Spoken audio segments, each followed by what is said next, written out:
सुहानी ने बताया कि वो जानती है सृष्टि को इस पेड़ से आजाद करने का तरीका, जिसे सुनकर युवराज हो गया हैरान।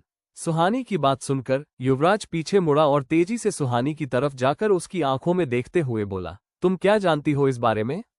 युवराज का ऐसा रिएक्शन देखकर सुहानी डर गई और उसके मुंह से एक शब्द भी नहीं निकला।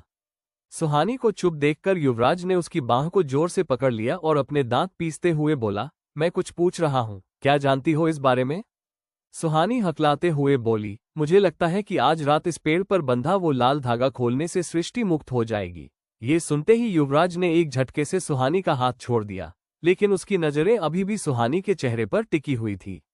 तभी सुहानी ने हिचकिचाते हुए कहा, क्या आपको मेरी बात पर यकीन हो रहा है? युवराज को सुहानी की बात पर यकीन था, लेकिन वो इनकार करते हुए बोला, मैं पहले ही कह चुका हूं, तुम्हें इलाज की जरूरत है। लेकिन अगर फिर भी तुम्हें ये सब सच लगता है, तो तुम्हारा पागलपन दूर करने के लिए आज रात मैं ये धागा खोल दूंगा। युवराज खुद भी सृष्टि को आजाद करना चाहता था, लेकिन वो इस खतरनाक काम में सुहानी को शामिल नहीं करना चाहता था।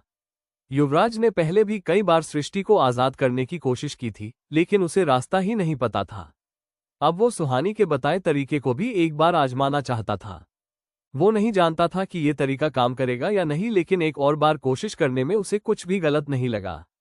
तभी युवराज की बात सुनकर सुहानी ने कहा, इसकी कोई जरूरत नहीं है। अगर ये मेरा वहम भी है तो मैं ही इसे दूर करूंगी। युवराज समझ गया था कि सुहानी आसानी से मानने वालों में से नहीं है, इसलिए उसने सुहानी को समझाते हुए कहा, ठीक है, तुम रात को आकर ये धागा खोल सकती हो, लेकिन सिर्फ तभी जब मैं तुम्हारे साथ रहूंगा। तुम इस कॉलेज की स्टूडेंट हो, यहाँ कई लोगों की मौत हो चुकी है। मैं नहीं चाहता कि यहाँ के किसी और स्टूडेंट के साथ कोई एक्सीडेंट हो। सुहानी ने उसकी इस बात पर कुछ देर सोचा और फिर अपना सिर हाँ में हिला दिया। सुहानी ने तुरंत ही उस पेड़ को देखकर अफसोस के साथ कहा, काश सृष्टि ने सुसाइड नहीं किया होता। तो ये बात सुनकर युवराज धीमी आवाज में खुद से बोला, उसने सुसाइड नहीं किया था। सुहानी युवराज की बात को साफ साफ सुन नहीं पाई, तो उसने कंफ्यूज होते हुए पूछा, क्या आपने कुछ कहा?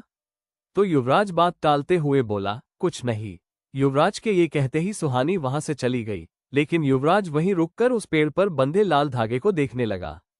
युवराज के मन में बार बार बस एक ही सवाल उठ रहा था, और वो सवाल ये था कि सुहानी सृष्टि को कैसे सुन सकती है। अगर हमारी वीडियो अच्छी लगी तो लाइक करें और स्टोरी टेलर यूट्यूब चैनल को सब्सक्राइब करें।